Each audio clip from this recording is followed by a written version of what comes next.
Okay, Assalamualaikum semua ya. Alright. Maaf mengganggu waktu malam dan maaf kerana dari waktu kelas malam ni ya. Jadi kita mulakan sekarang ya. Jadi murid-murid yang saya hormati sekalian, I will do the lesson again in bilingual way. Kita akan cuba buatkan kelas ni dalam dua bahasa lah. Jadi cikgu panggil kelas tingkatan 4 Al-Razi untuk masuk kelas dulu. Let's say that at the end of the class you feel uncomfortable with and you cannot follow, let me know lah kalau lah tak boleh ikut. Dan kalau tidak keberatan, boleh ke tak cikgu dapatkan sedikit respon daripada kamu semua? Mungkin kau boleh bagi seperti emoji lah. Boleh ke tak kamu nampak skrin depan mata semua? Okey, Razik, terima kasih. Siapa lagi yang lain? Boleh tak bagi sedikit respon? Okey, bagus. Kalau suara jelas pun bagi sedikit respon dulu ya. Okey. Syifa Dahlia? Boleh kan? Dalisha ada dah. Dalisha lah. Okey, bagus. Okey. Jadi seperti yang dipaparkan ke depan saya cikgu ulang ini adalah kelas trial pertama kita, percubaan lah. Dan kalau rasa semua okey, kamu adalah cikgu kata tikus, kita panggil tikus makmal lab rat lah. So let's see if the lesson is meaningful, meanings you can follow. I will drag your 4-5 senior together into the class lah. Kita akan tarik mereka masuk sekali. Okey. Jadi sekarang pastikan kamu ada buku teks kamu 151 page 151 of a textbook together with the slide in front of you. I will do both together, meaning use a textbook together with the notes given to you, the PDF notes given . Okay, kalau kamu tengok ke depan, okay, let's look to the screen or else you can refer to your notes the PDF notes again. Cuba boleh baca sendiri pun boleh. Tapi pasang telinga dan dengar. Jangan tertidur. Kita selepas belajar pencernaan. After we have learned digestion, meaning all the food have been broken down into smaller particles. Makanan telah diuraikan menjadi molekul-molekul yang kecil. Jadi sekarang kita dah sampai masa badan serap. How your body absorbs the nutrients. Okay? So, like last lesson we learned in school, we stop until the structures of ileum. Kita henti pada struktur ileum. Okay, ileum itu apa? Senang nak kata, ileum itu adalah usus kecil. Okay, ileum is the small intestine. But to be more precise, lebih tepatnya ialah ileum adalah sebahagian daripada usus kecil. It's a part of the small intestine. Sebab usus kecil dibahagi kepada 3 bahagian There are 3, I will call sessions 3 sessions of the small intestine. Start with duodenum, bermula dengan duodenum, jejunum, akhiri dengan ileum. Okay, end up with ileum. So that spelling must correct, I-L-E-U-M. If you notice the spelling on top of the slide or the notes given. Now, in the structures of ileum, okay, after digestion, yes, digestions also occur in ileum. Pencernaan masih berlaku di ileum. Ingat sekarang kita nak cerita selepas semua pencernaan, makanan dah jadi cukup kecil dah. Okay, the foods have become the smallest particles which able to be absorbed by the body cells. Kecil itu maksudnya kecil yang boleh diserap oleh sel. Okay, jadi macam mana dia nak diserap? Kalau kamu tengok pada struktur ileum, dia ada satu bentuk. Okay, there is a shape, the surface shape of the ileum that it looks like, what we call it macam bergigi. It looks like it have teeth, right? But it's not teeth, by the way. It's like the structure like pointed out up and down. Okay, the structure actually is the villus. Apa struktur itu ialah villus. Kalau English villi ini plural. Kalau English singular villus juga. V-I-L-U-S double L. Kalau English double L. Okay, villi plural. Okay, jadi bentuk dia ada seperti pada skrin. Kamu boleh tengok. Just take a look on the screen and you can also refer to your textbook. Okay, kita memang ada pada textbook. Okay, muka surat 151,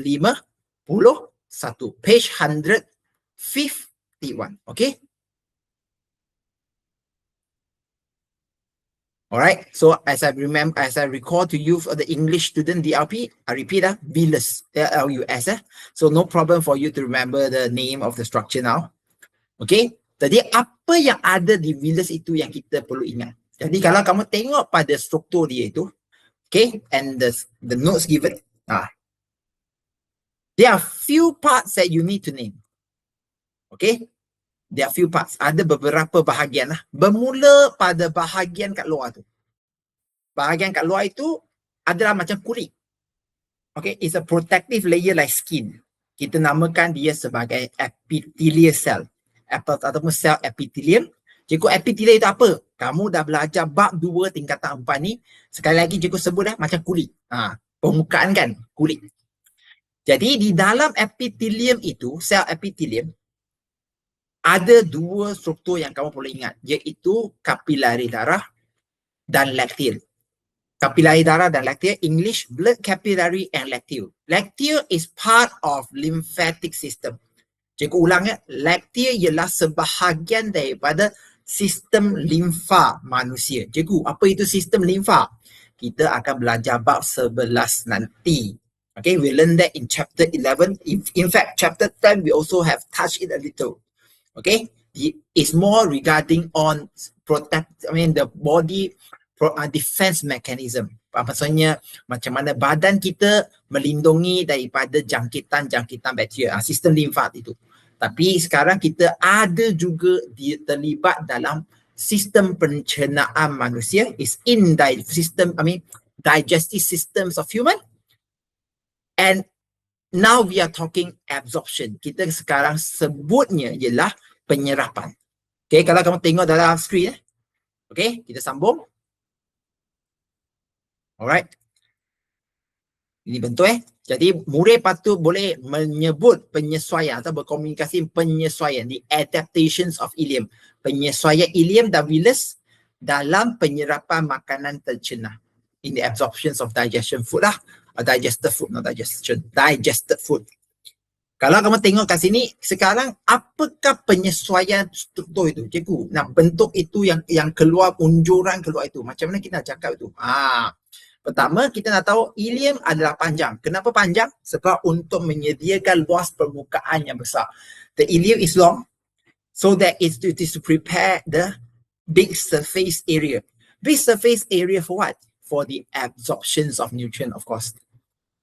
Okay, untuk memberikan masa cukup untuk menyerapkan nutrient. Okay, now I'm trying to open up the Google Meet.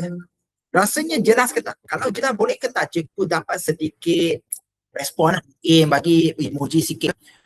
Kalau jelas bagi tap up ke? Terima kasih.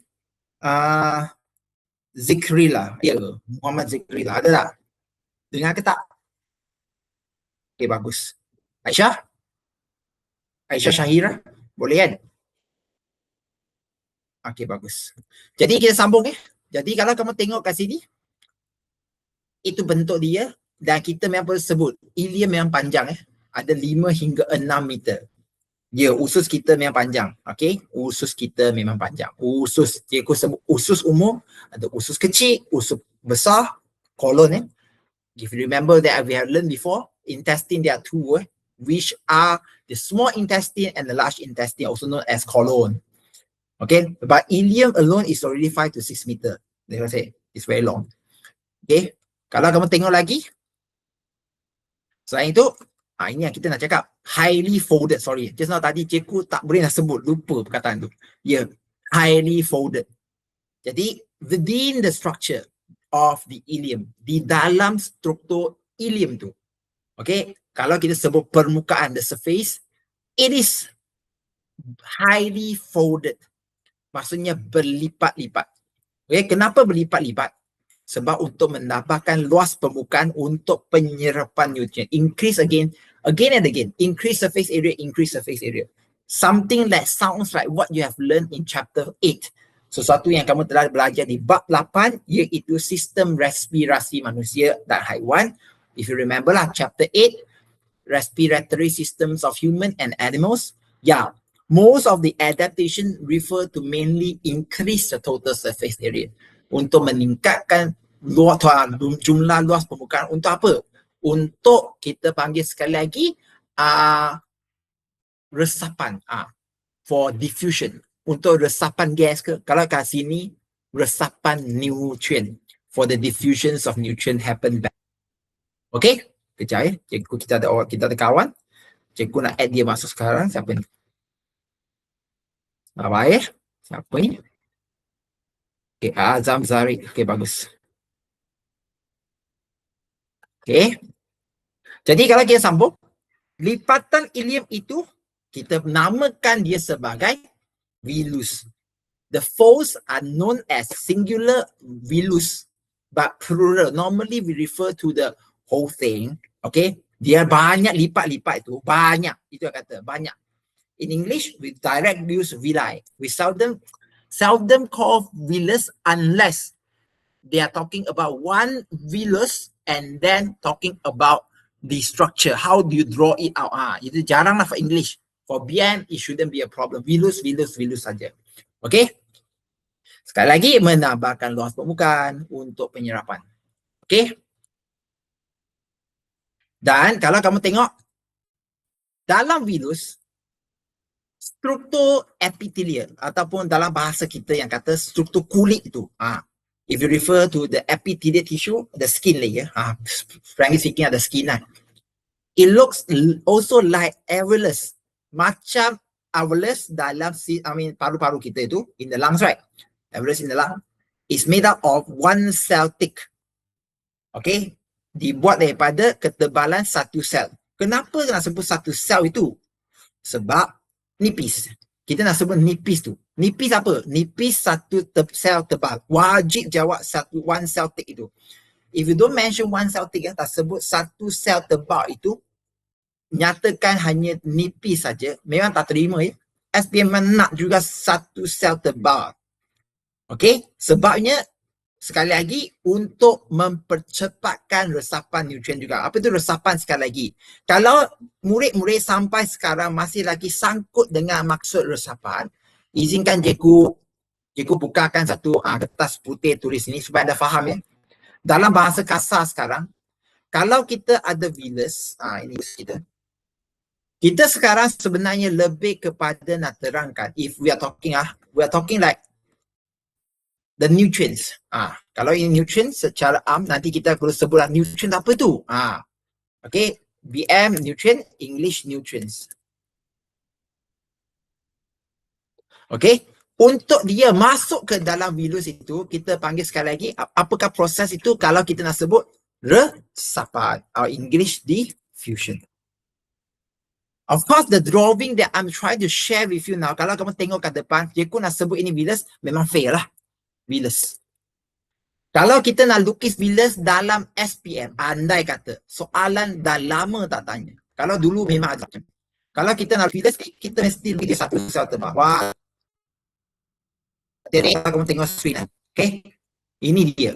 Memang perlu lukis dia satu sel ni. Dan kalau cikgu boleh lukis, maksudnya kau boleh lukis. Kita buat tangkapan macam tu Dan kalau kamu dah lukis ni, dalam itu, okey, cikgu guna warna kuning itu untuk rujukan batang kat dalam. Satu batang kat dalam. Okey, itulah kita panggil lacteal. Okey. Dan juga di luar lacteal itu, dia ada lagi satu benda merah. Tapi merah itu dia bukan satu batang. Dia lebih jaringan. Network. Macam ni. Macam jaringan. Memang perlu lukis macam ni. Kamu tak ada pilihan. Kalau betul-betul exam tanya, let's say the exam asks you to draw, you don't simply draw a fold, okay, or some pointed out surface, simple. No, you need to show them the epithelial tissue ataupun menunjukkan tisu epithelial satu sel tebal itu, mesti tunjuk lacteal dengan capillary. Okay, sekejap, kita ada kawan lagi. Safwan. Sekejap cikgu nak add dia ni. Okay, kita okay. Dan kalau kamu tengok kat sini sekali lagi, kalau label, kamu perlu tahu nutrient ini, cikgu guna hitam itu, kamu boleh nampak hitam arrow itu masuk ke lacteal. Cikgu gunakan purple, ya, nutrient juga boleh masuk ke dalam. Cikgu guna purple supaya kamu boleh nampak. Purple mungkin nampak tak jelas lah. Kita guna hijau lah. Maksudnya boleh masuk ke dalam kapilari. Kalau cikgu boleh guna satu, menunjukkan nutrient masuk ke dalam kapilari. Guna dua hitam itu, nutrient masuk ke dalam dia kuning, lactil. Jadi, kita nanti akan sebut. Apakah nutrient yang masuk kepada kapilari, apakah nutrient yang masuk ke dalam lactil. Dalam buku pun ada, buku teks, muka surat 150 itu, 51 silap. Okay, page 151. If you go further, your textbook is right there. Okay, page 151, 52. Okay, these are those questions that seldom asked now, but hopefully also in the future SPM they will ask. Be ready. Okay, kita sambung.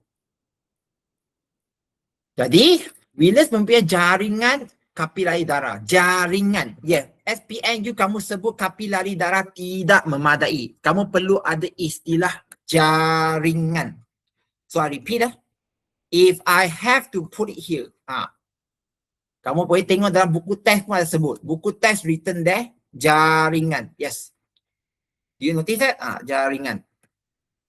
English, network. If we say that the villus contains blood capillary. Bukan cikgu kedekut tak nak bagi markah. It's not that teacher stingy to give you mark. Bukan cikgu kedekut It's because you don't mention the point. Apakah sebenarnya main point dia? Apa maksudnya? Maksudnya kita nak sebut apakah fokus? Kita sekarang nak nyatakan penyerapan itu lebih cepat dengan struktur villus. Ada penyesuaian. There is adaptation. Ataupun dalam bahasa tingkat bab 2, tingkatan 4, kita panggil ada pengkhususan. Pengkhususan lah, specialization. Apa yang special itu? Apa yang special? Network. Network of blood capillaries. Ataupun kita panggil jaringan. Jaringan kapilari darah. Okay, sambung kita sambung sekarang. Jadi dia memudahkan penyerapan hasil pencernaan ataupun kita panggil nutrient. Ya, nutrient ini kalau kita cikgu boleh tulis kat sini, inilah sebenarnya hasil pencernaan. Our digestion product. Ya, kita makan contohnya kanji. Sampai intestine, kita nak glukosa. Yeah, we take in what again? Starch. The things that being absorbed is the glucose, not the starch. Glucose. Kalau kita makan protein, if we eat protein, meat, kita makan daging. Nutrients yang kita nak serap, acid amino. Ya, inilah kita belajar di tingkatan 4 bab 4 komposisi kimia. Lebih kepada monomers. We are talking about the monomers yang paling asas dia tu. Okay? Unit yang paling asas. Itu yang nutrient yang diperlukan. Okay? Sambung. Jadi kalau kamu tengok, ya, yang diserap masuk ke dalam kapilari darah ialah glukosa, amino acid, amino, minerals, and main point is water soluble. Vitamins, vitamin larut air ataupun water soluble vitamins. Ya, macam mana masuk sekali lagi kalau kamu tengok gambar raja itu. Cikgu pun dah guna perkataan itu, resapan, diffusion. Jadi, apakah ciri yang menyenangkan peresapan tersebut? Ciri yang menyenangkan, dari tadi awal kita dah cakap, okay, epithelium ataupun kita panggil tisu kulit kan? Tisu epithelium atau epithelial tissue, one cell thick, satu tebal. Kalau dia tebal 2, 3, 4, resapan akan berlaku kurang efektif. Dan kita juga mempunyai jaringan, network, jaringan, kapilari darah, networks of blood capillaries. Maksudnya, dia banyak jaringan, jadi senang masuk. Senang nak resap masuk ke mana-mana tempat, jadi boleh masuk ke dalam darah kita. Okay? Jadi, perlu tahu ini adalah untuk kapilari darah. Sekarang lactil pula. Lactil khas untuk satu je, lemak.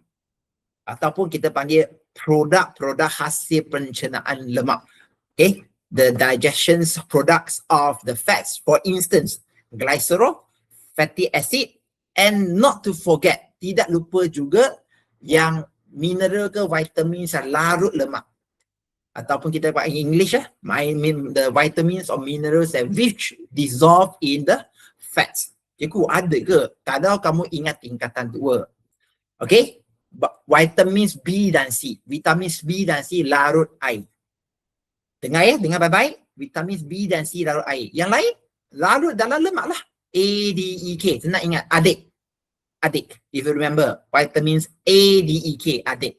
Those are fat soluble vitamins. Jadi, mereka akan ikut masuk ke dalam laktil. Bukan kapilari darah, tapi laktil. Kenapa cikgu? Kenapa dia nak bahagi 2? Soalan bagus. Nanti akan terjawab pada bab 10. All these things supposed to be answered by chapter 10, blood circulatory system. Kita akan tahu nanti, okay? Ketiga sistem pengangkutan dalam manusia nanti kita belajar, bab 10. Okay? Dan perlu ingat, virus dan microvirus adalah berbeza. Ini keluar dalam SPM sebelum ni. Ini best. Sebab apa? Kalaulah kamu tak hati-hati, virus itu sekali lagi untuk English ada double L. Untuk PM 1L. Jangan tanya. Kita akan tengok K ke C. Dan kalau kamu tulis K, microvirus itu kamu letak double L. Ataupun C for English student, you put micro is good. But the virus, you put only single L there. That's considered spelling mistake. Will be given wrong in the marking scheme. Jadi apa itu microvirus? What is a microvirus here? Okay. Virus is the structure of the intestine, or we call it the ileum. The surface of the skin lah, simple. But in the cellular level, pada peringkat sel, sel itu pun depan dia ada unjuran ataupun kita panggil sekali berlipat-lipat, got folded cellular surface. Dia punya sel pun berlipat-lipat. Bukan sahaja dia punya usul, tapi sel dia. Pada sel kita panggil microvirus. Pada sel kita panggil microvirus. Pada ileum, on the ileum we call it virus, different thing. Jelas ke tak jelas? Kalau jelas boleh tak cikgu bagi dapat sedikit respon ke? Ke ataupun apa-apa? Terima kasih Syifa, Zikrila, Safwan, okey. Safwan faham. Safwan bagi muka macam tak apa cerita. Safwan. Okey, bagi dia pula. Okey, baik. Tukar statement. Saya ulang ya. Virus, kalau kita sebut pasal permukaan, we are talking the surface of ileum. Permukaan usus, virus. Jangan fikir lebih, villi English. Tapi kalau permukaan sel, cellular level, pada peringkat sel, microvirus. Tolong tengok hati-hati ya. Sama je. Microvirus pun tambahkan luas permukaan untuk penyerapan. Maksudnya, kalau cikgu boleh buatkan satu gambar aja untuk kamu faham. Andai kata ini adalah usus, usus kecil. Usus kecil kamu, dalam usus kecil kamu, dia berbentuk. Kita baca ni. Berbentuk lipat. Dan ini dalam usus tu, dia berbentuk macam ni. Dan sel dia tu, kalau cikgu boleh zoom lukis satu sel kat sini, ni sel. Tengok screen. Cikgu biru ini, cikgu kalau boleh zoom in sel ni, zoom in besarkan. Sel itu sendiri. Biru tengok biru. Sel itu sendiri pun berbentuk lipat-lipat di hujung dia. Maksudnya kalau cikgu nak lukis dia punya hujung ni, tapi kecil lah. Tak nampak lah benda yang pada peringkat sel baru boleh terasan. Kalau ini sekali lagi cikgu sebutlah hitam ini virus, English villi sebab banyak kan. Tapi yang kat peringkat sel ini kita panggil microvilli. Microvilli.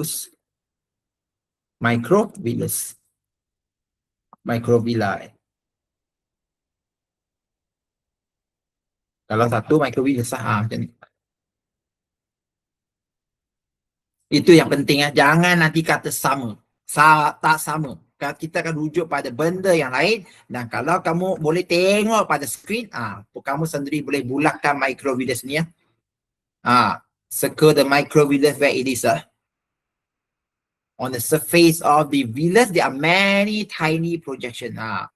Maksudnya, di atas villus ada juga berlipat-lipat. Okey, sambung. Kita sambung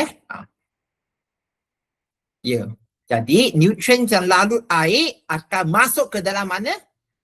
Nutrients that which dissolve in water will go into what? Blood capillary. Nutrients yang larut dalam lemak akan masuk ke dalam lacteal. The fat soluble nutrients will diffuse into the lacteal. Jadi datanglah soalan murid. Cikgu, apa itu hepatic portal vein? Apa itu hepatic portal vein? Ini sepatutnya diterangkan di bab 10. Tapi cikgu sebut terdahululah. Okey, kalau kita nak faham dengan cepat, adik-adik yang saya hormati sekalian. Okey, cikgu lukis pada skrin. Andai kata kita punya jantung, kita dah belajar macam mana lukis jantung ya. Tengok balik, let's say this is the heart, jantung. Okey, kita sekarang ada salur darah. Cikgu gunakan satu garis tu. Salur darah ini pergi ke usus kecil. Cikgu ulang usus kecil. Small intestine. Including, what is it? Including ileum lah, termasuk ileum. Jadi yang keluar itu, kalau kita belajar keluar, kita tahu keluar dari jantung kita panggil artery. Okay, English artery. Artery apa? Kalau kita nak sebut pergi ke usus kecil, sebenarnya tidak ada dalam syllabus. Yang ada dalam syllabus dan wajib kamu tahu ialah yang pergi hati. Cikgu ulang hati. Hati. Which is what? Your liver. Ini perlu tahu. Maksudnya, ada salur darah akan pergi ke hati. Cikgu guna merah. Yang pergi ke hati ni artery. Artery apa? Hepatic artery. Artery. Hepatic. Hepatic artery.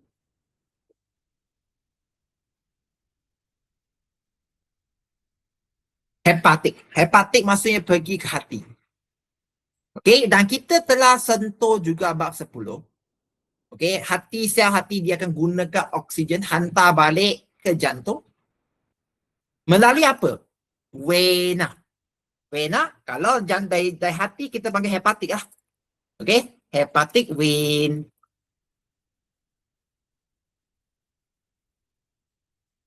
Okey, hepatic vein. Sama juga dengan kita punya usus kecil. Ada juga panggil apa? Vena yang akan hantar balik. Okey, juga guna perkataan vena. Saya tak nak menambahkan benda yang kamu boleh hafal. Okey? Boleh faham ya? Harap semua boleh faham? Jadi, kalau kamu nak juga tahu, ingat balik apakah yang kembalikan darah-darah tak beroksigen ini ke dalam jantung. Kita panggil vena cava. Okey? Vena cava, ya. Manakala kalau salur darah yang keluar itu kita panggil aorta. English aorta juga. Jadi soalan sekarang adalah kita punya usus kecil telah serapkan nutrien. Cikgu gunakan warna coklat. Dia sekarang nak hantar ke hati. Dia dah serap melalui vilus kapilari darah, nak dihantar ke hati untuk diproseskan. Cikgu, apa itu diproseskan? Macam ni. Adik-adik, kita serap asid amino. Kita nak bina asid amino itu jadikan dia protein. We absorb amino acid. We want to join the amino acid become the proteins needed by the protein. Contoh, jadikan otot, become the muscles of your body.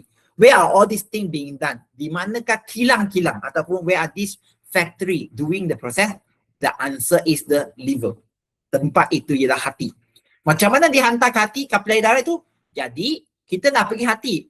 Kita nak sebut hepatic artery sudah disebutkan. Right? arteries hepatic dah sebutkan. Hepatic arteries as we mentioned. If you want to use vena, also tak betul. Vein means we want to return it back to the heart. Jadi, untuk nama ini, kita tetap memberi, panggil apa ya? Memberi keutamaan. Dia memang nak balik ke jantung, tapi dia henti pada hati. Balik ke jantung, vena. Okay? Vein. Jadi, vena apa? Hepatic portal. Okay? Hepatic portal vein. Jadi, senang kata, salur darah daripada ileum pergi ke hati, kita panggil, nama dia apa? Vena hepatic portal vein from the ileum, sending the nutrients that are being absorbed to the liver. So, by what again? Hepatic portal vein. Jelas ke tak jelas? Kalau jelas, boleh ke tak cikgu dapat sedikit respon lah. Faham ke tak faham?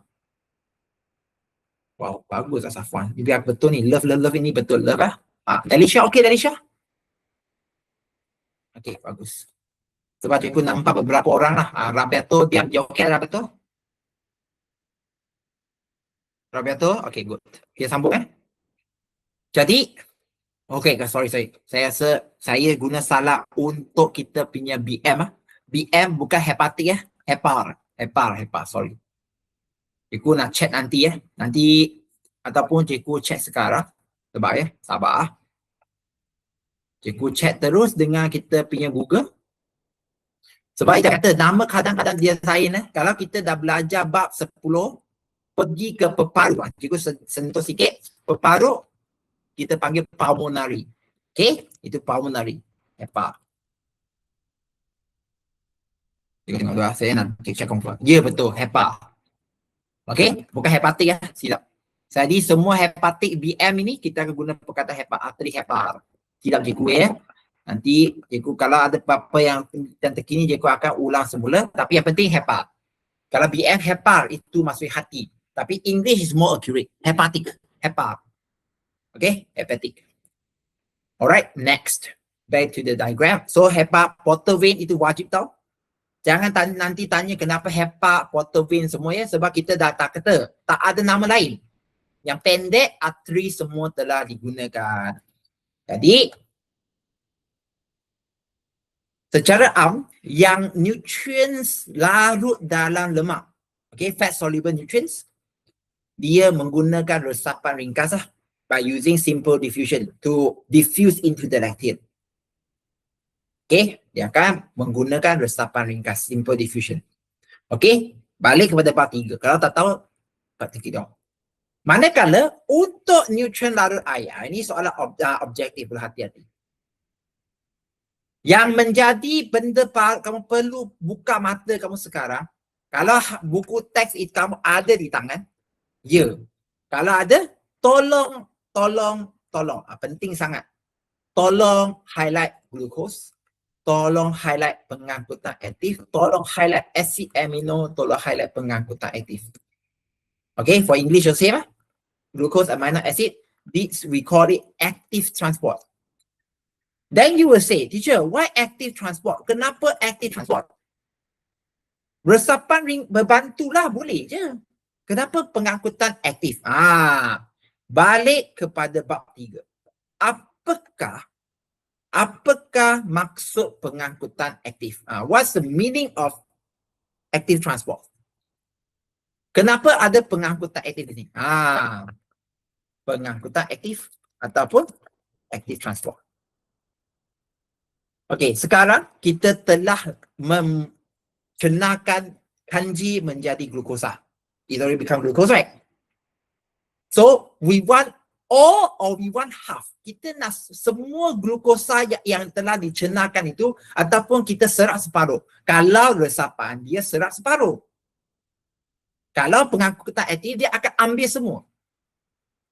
Okay? Jadi, kamu nak bazirkan separuh itu biar dia keluar melalui tahi kamu. Ataupun melalui air kencing lagi pun sama lah kalau ikut. Ataupun badan kamu logik tak buat kerja banyak, ambillah semua glukosa. Mana satu yang logik? Nak ambil semua ke ataupun separuh-separuh? Logik. Kamu boleh tulis kat chat box lah, 50 ke. Kalau boleh nak tulis lah, okey je. Nak separuh ke atau semua? Nak separuh atau semua? Nak serak separuh ke ataupun serak semua? Kalau separuh, maksudnya, you punya tahi, you kasar sikit lah. Tahi kamu itu ada separuh gula. Faham ke tak? Bazir ke tak bazir? Bazir ke tak bazir? Soalan dia bazir ke tak bazir? Kalau bazir, boleh bagi satu like. Kalau tak bazir, boleh bagi saya satu unlike. Pilihlah. Kamu nak unlike ke unlike? Bazir, bagi saya like. Kalau tak bazir, bagi saya unlike lah. Jawapan dia bazir. Jadi bazir kita, dia nak serap semua. Dah cenak kau dah, habis dah sampai ke Ilya, seraplah semua.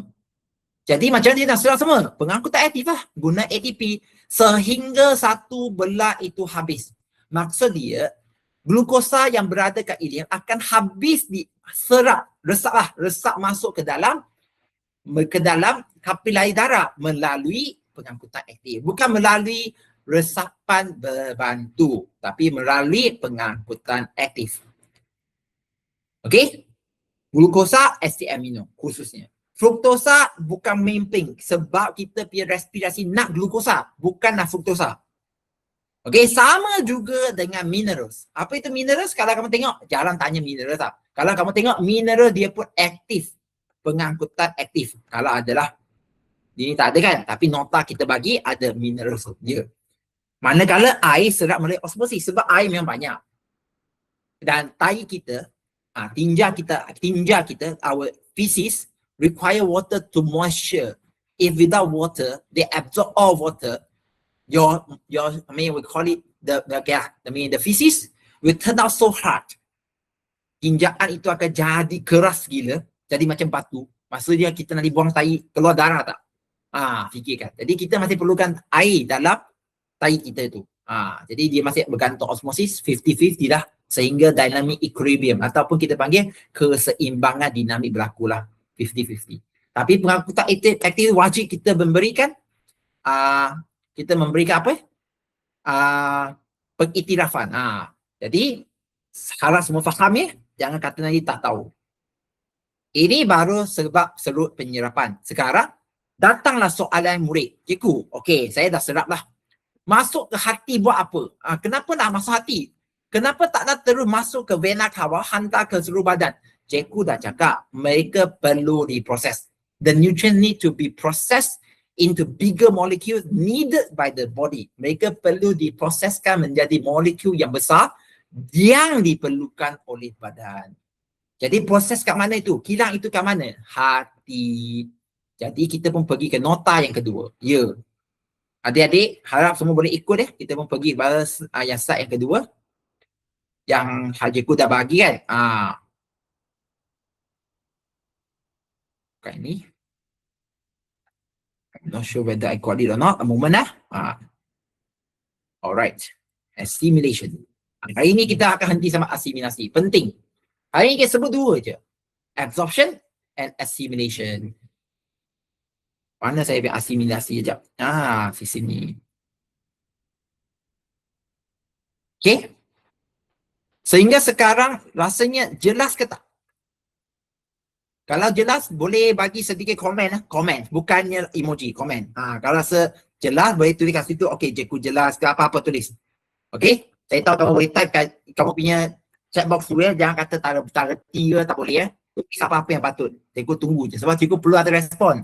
Kalau cikgu shock sendiri, bagi tahu. Cikgu, sebenarnya kamu cakap apa saya tak jelas. Bagi tahu je.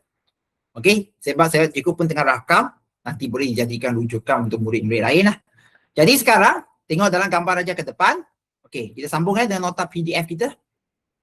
Jadi dia dah masuk ke dalam sistem peredaran darah dan juga sistem limfa. Hantar ke mana? Hantar ke hati. Okey, hantar ke hati untuk apa? Perkataan itu kita panggil asimilasi.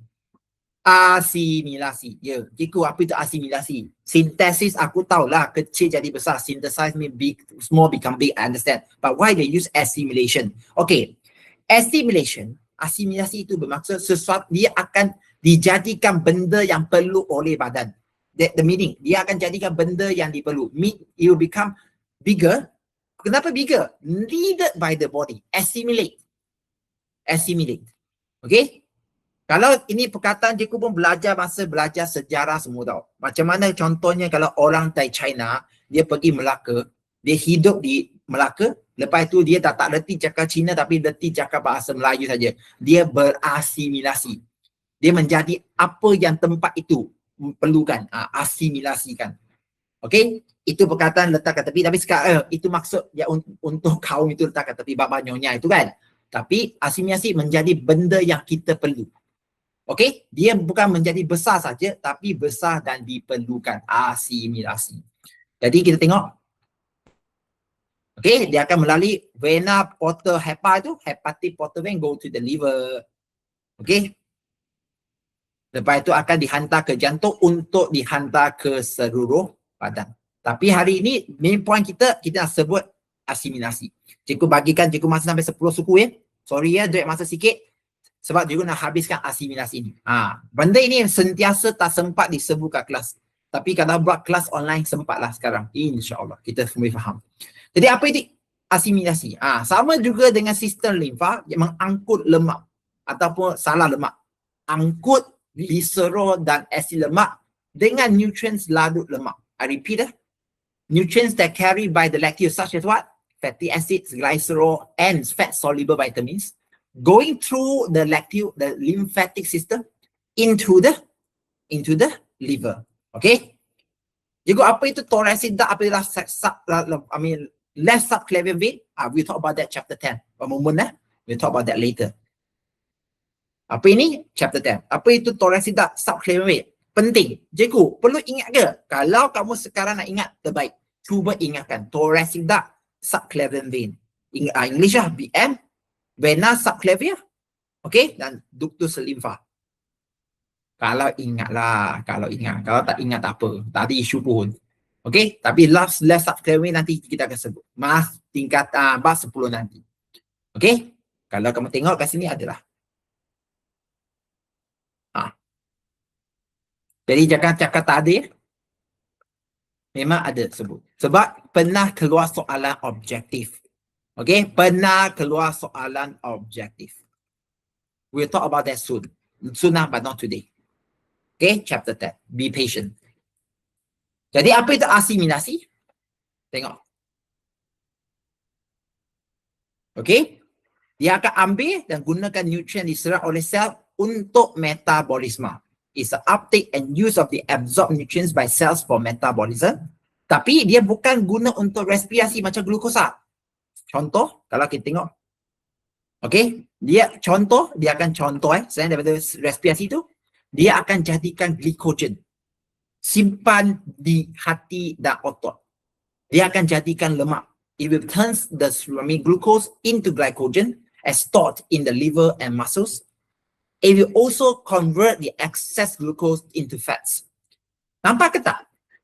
Kalau kecil glucose dia guna, okay settle. Tapi ada yang lebih. Macam kita tiap-tiap hari makan 3 kali. Memang makan banyak. Itu pasal sekarang semua orang obese lah. Banyak orang obese. Besar badan macam cikgu juga. Tetapi, selain daripada respirasi, dia disimpan dalam bentuk glycogen dan lemak. Kenapa nak simpan? Macam kalau kita buat aktiviti, di mana datangnya glukosa? Tak mungkin setiap kali kita buat exercise ataupun kita buat sukan, when we do the rigorous activity, we will bring along that 100 plus, bring the 100 plus continuously. Tak betul kan? Kalau kita buat aktiviti, badan kita masih boleh tahan. Setuju ke tak? Kalau tahan, mana datangnya glukosa itu? Oh, glycogen dalam sel-sel otot, the glycogen in the muscle cells will convert. Dia akan tukar balik jadi glucose. Dia akan tukar balik jadi glukosa. It will convert back to the glucose to be used for cellular respiration. Jadi kecil jadi besar. Jadikan glycogen, simpan dalam muscle. Jadi benda itu asimilasi. Asimilasi. Bukan digestion, tapi asimilasi. Digestion besar jadi kecil. Asimilasi kebanyakan masa rujuk kepada kecil jadi besar. Okay? Dan asid amino pula. Kenapa asimilasi? Sebab nak digunakan untuk bina enzim yang diperlukan badan. Contoh, pepsin. Okay, kita kan belajar pepsin ataupun paling tidak di mula ada amylase. Amylase itu protein. Mana datangnya acid amino ataupun where does the amino acid come in to build up the polypeptide then turns into the amylase? Jawapan dia masih juga di hati melalui proses apa? Assimilation, melalui proses asimilasi. Okay, dia juga boleh bina untuk protein bagi pertumbuhan, build up the proteins for growth, proteins for repair. Okay, and they will convert also. In some cases, extreme cases, it will convert amino acid into glucose. Ini kamu akan belajar di bab 13, sentuh lari juga. Tapi yang paling penting, kecil jadi besar.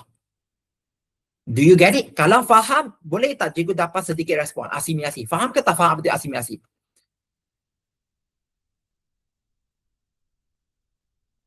Ya. Alia? Alia faham tak? Alia Elisha? Okay, siapa yang tak tahu buka mic cakap, cikgu tak perlu kamu buka kamera. Saya nak mic je cakap. Kalau memang nak tanya. Okay? Jadi untuk lipid pula kita dah serap glycerol dan asid lemak. Kita akan serap ke dalam badan, jadi dia akan diproseskan jadi membran plasma. Contoh jadikan fosfolipid. Buat dekat mana? Buat dekat hati. Melalui proses apa? Asimilasi. So I repeat the glycerol and the fatty acid will absorb to big what? Like such as the phospholipid in the plasma membrane. But where does this thing all happens? Okay, mainly in the liver through the process of assimilation. Okay, dia serap yang kecil, bina benda yang badan nak. Okay, dia juga dibina untuk membuat steroids, hormone steroids. Okay, lemak yang berlebihan disimpan dalam tisu adipose. Okay, dia akan jadikan juga lemak untuk disimpan dalam tisu-tisu lemak, hanya jadi gemuk lah. Sebab nanti kalau ketika puasa, lemak itu boleh dipecahkan menjadilah glukosa untuk digunakan hasilkan tenaga.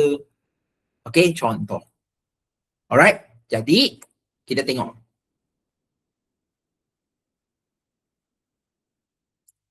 Apakah fungsi hati? Okay, dalam asimilasi. Okay, kalau kamu tengok, antaranya metabolisme makanan tercernah. Dia juga digunakan sebagai untuk penyimpanan nutrients, untuk storage of nutrients, dan paling tidak kamu perlu sebut juga penyah-toksinan, detoxification. Okay, cikgu apa itu metabolisme? Saya perlu kamu ingat balik dua perkataan. Katabolisme, anabolisme. If you remember, metabolism made up of two process, anabolism, catabolism. Okay? Ya. Untuk jadikan saiz besar itu memang refer anabolisme. Tapi sel respirasi masih berlaku di hati, itu adalah katabolisme. Yalah, respiration, right? Cellular respiration is a catabolism. Big becomes small, so there one. Because your liver cell also need energy one. Okay? So it's metabolism, more polite lah. Not say polite, more correct. Okay? Jadi apa itu carbohydrate metabolism? Metabolisme karbohidrat. Ya, kita akan sebut bab 13 nanti. Cikgu ulang bab 13. Homeostasis. Kita akan sebut. Tapi sekarang perlu ingat. Ingat apa? Ya, kalau glukosa berlebihan, dia akan dicantumkan bukan jadi kanji. Kanji pada pokok, pada tumbuhan. Manusia akan dicantumkan jadi glikogen. Glikogen yang disimpan dalam sel-sel haiwan termasuk manusia. Dia adalah bentuk yang paling panjang polipeptida. Jadi proses glukosa cantum, the glucose combine to form bigger molecule like glycogen, assimilation. Okay? Kita akan sebut benda ini masa akan datang. Manakala metabolisme protein juga penting.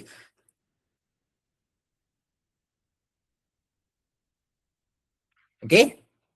Kalau acid amino yang lebih, amino acid excess, if you go through deamination, dia akan melalui proses pendiaminaan. Jadi apa itu deamination? Aku tak faham ni. Tak apa. Ini tak faham sebab kamu belum belajar kimia. Tingkatan 5 itu. Sabar. Saya akan sebut balik, cikgu akan sebut juga nanti masa sesuai. Tapi kamu perlu ingat di pendiaminaan itu. Dia akan keluarkan NH2 itu dalam bentuk asid amino untuk jadikan benda lain. Khususnya menjadikan urea, becomes the urea in your urine, di dalam air kencing. Okay, urea itu yang memberikan bau kencing itu, yang nanti akan jadi gas amonia. Okay, sabar ya. Kita sekarang perlu tengok je kat depan. Fahamkan apa yang berlaku ada ketika asimilasi ya. Jadikan benda badan anak, tapi secara asimilasi je aku nak cakap ialah kecil jadi besar. Yang main point dia. Okay, main point dia tu. Okay. Dan metabolisme karbohidrat dan protein, glukos yang lebih ataupun asid amino yang lebih, the excess glucose and excess amino acid will be stored as fats, akan dijadikan lipid. Okay, dan tidak lupa juga kita akan simpankan vitamin yang larut lemak. Okay, dan juga menyimpankan glukosa berlebihan sebagai glikogen atau lemak. Sekali lagi, glukos berlebihan menjadi glikogen dan menjadi fat. Itu adalah kecil jadi besar. Asimilasi itu. Ataupun kalau sesiapa yang nak sebut perkataan biosintesis, terima. Tapi sekarang kita sebut asimilasi. Kenapa? Besar itu diperlukan oleh badan. Needed by the body. Okay? Like I just say that before that the people from China, mainland China, come to Malaysia. Okay? They stay in Malacca and become the Baba Nyonya, able to speak exactly like Malay lah. Except the region belief difference. Jadi asimilasi. Okay? Kita pun tak nak pergi jauh. Manakala, okay, dia juga tempat simpanan besi yang banyak. Itu pasal kalaulah kamu biasa tengahlah ibu-ibu mengandung, kalau perlu besi akan dinasihatkan makan hati ayam.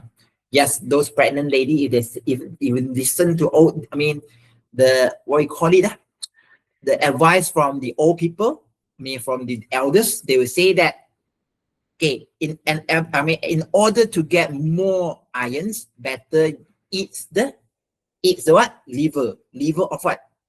Liver of the chicken, liver of this and liver of that lah, because it contain high amounts of iron. Okay, detoxification bersama. Ya kan? Buatkan ada enzim hati untuk pecahkan. Okay? Pecahkan bahan-bahan toksik. Okay? That's why if let's say you are under poison, kamu telah kamu keracunan, racun itu sebenarnya dipecahkan ataupun diuraikan kat mana? Hati. Okay? It will be actually the liver will work more in order to break down the toxic. That's why if they are unable to break down, so your liver will turn out malfunction. Jadi hati kamu akan jadi tidak berfungsi. Okay? Jelas ke tak? Kalau jelas, saya pun tak nak buang masa. Ya, saya nak tengok komen dulu kejap sebelum aku nak keluar ni. Ya, tulis pun komen sedihnya. Sebab tadi tulis komen tak ada kan. Jadi tak apa. Saya berhusnuzon lah. Murid-murid mungkin sebab internet dengan tengok dengan handphone semua kan. Ya. Jadi kalau kamu tengok pada skrin sekarang, saya nak kamu highlight perkataannya cirrhosis. Ini penting. Hati yang ada bengkak-bengkak cirrhosis dan luka, cirrhosis biasanya kait dengan minum arak ataupun alcohol drink. Okay, study all the assimilation process. And now, before we end up the lesson today, I would like you to take a look in the screen. Practice formative or formative practice 9.3. Okay, nyatakan maksud asimilasi. Okay, state the meaning of assimilation, explain the functions of liver. Terangkan fungsi hati dalam proses asimilasi makanan tercerna. In the assimilation process for the digested food. Rasanya boleh jawab tak? Kalau boleh jawab, angkat tangan. Kalau boleh jawab lah, angkat tangan ke, ataupun letak emoji sikit ke, ataupun tepuk tangan. Rasanya boleh jawab ke tak? Tak ada boleh jawab. Tak ada orang boleh jawab. Serius ya? Okey, kalau kamu tengok apakah maksud asimilasi? Ya. Macam mana cari inilah saya. Masa lagi seminit ini. Ya, cikgu, mana tak cari jawapan? Apa itu fungsi asimilasi? Kalau tak pandai nak cari je. Jadi apa itu asimilasi? Apa itu asimilasi? Kalau kamu tengok pada skrin, Okay? Dalam proses asimilasi, nampak? Nutrien digunakan untuk membentuk sebatian kompleks atau komponen struktur yang diperlukan badan. Nah, so in English, if I go behind of this, what is assimilation? Okay? The nutrients are actually used to form the complex compounds or structure of components needed by the body.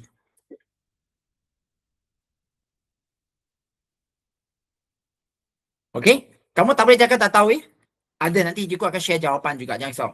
Jadi apakah fungsi hati dalam asimilasi tu? Apakah fungsi hati? Okay? Jadi paling tidak, nah, kamu ada pada depan lah. Okay? Ya. Kalau asid amino, hati akan sintesis protein, plasma dan enzim melalui asid amino. Okay? The liver synthesize plasma, protein, enzyme needed by the body. Sebab dia dah serap asid amino, dia akan bina enzim. Manakala glukosa, okay, dia akan diserapkan, selebihnya ditukarkan kepada glikogen dan simpan ke hati. The excess is converted into glycogen and stored in the liver. Assimilate what? In the liver. Berlaku kat mana? Berlaku di hati. Boleh faham tak? Ataupun cikgu memang tak boleh percaya kau faham. Kalau faham, bagi pakai emoji yang selesai. Ini dengan rapat ni, cikgu risau ni. Nanti cikgu akan sharekan jawapannya. Paling tidak, kita akan buat bab 7, 8 dan 9 dah. Tamu tak boleh kata tak tahu. Okey, harap kelas malam ini memberikan manfaat kepada semua. Dan cikgu nak minta izin untuk buat screenshot kehadiran. Lepas tu, siapa yang nak stay untuk bincang bagi buat PBL itu, cikgu tutupkan dulu sabar. Cikgu tutupkan dulu recording. Dan cikgu tak tahu kenapa kamera cikgu berhal. Okey. Sekejap Cikgu stop recording dulu.